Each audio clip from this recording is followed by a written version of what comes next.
साहित्य एकाडेमिनि बानजायनायाव लांहिन कार्बि आंलं जिल्ला बर' थुनलाइ आफाद आरो कार्बि थुनलाइ आफाद बे मोननैजों जथायै लोगो नांनानै जोङो साहित्य एकाडेमिनिफ्राय गाहायै मोनब्रै हाबाफारि खुंफुंनाय जादों।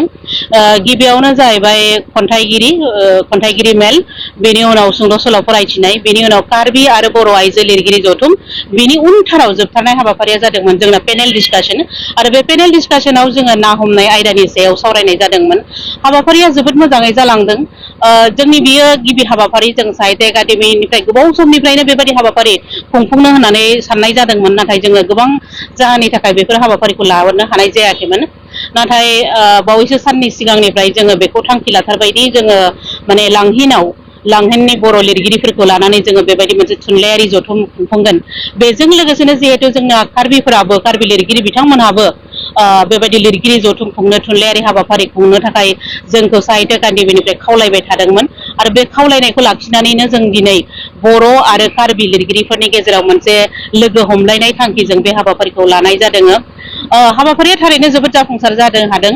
मानो होनोबा बे हाबाफारिनि गेजेरजों गोबां लिरगिरिफोरा गावसोरनि खन्थाइ, गावसोरनि सुंद' सल' बेफोरखौ फरायथिनायजों लोगोसे बेवहाय जे पेनेल डिसकाशन जादों ना हमनाय आयदानि सायाव, ना हमनायाव जोङो मा मुवा बेसादफोरखौ बाहायो, ना हमनाया माने कार्बिफोरनि धोरोमारि मोनसे बाहागो, बिथांमोना धोरोमाव आसार खान्थियाव नाखौ बाहायथारनांगौ जायो, बेफोरखौ बिथांमोना बुंथिदों। बेनि गेजेरजों जोङो खाथि थालायनाय हारिसाफोरबाबो, जों जुदिअ थागिबि माहारि खाथि थालायनाय हारि, थेवबाबो जोङो मोनसे हारिया गुबुन मोनसे हारिनि जोङो रावफोरखौ बुजिलाया, रायज्लायलायनो रोंलायलाया।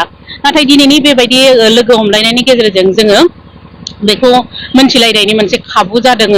जोङो माने गावजों गाव थागिबि माहारिफ्रा माबोरै खौसेथियै थालायनो हायो, बिनि आसार खान्थिखौ, जोंनि आसार खान्थिखौ जों माबोरै एक्सचेन्ज खालामलायनानै लानो हागौ, बेखौ जोङो दिनै सावरायनो मोनदों, सावरायनानै मोननो हादों। आरो बेफोरनि गेजेरजों जोंनि गेजेराव खौसेथिल' नङा, जोंहा जिहेतु जोंनो नलेजनि आंखाल जायो, बे नलेजखौ जों दिनै माने बांसिनै आरोबाव अर होनायनि खाबु जादों।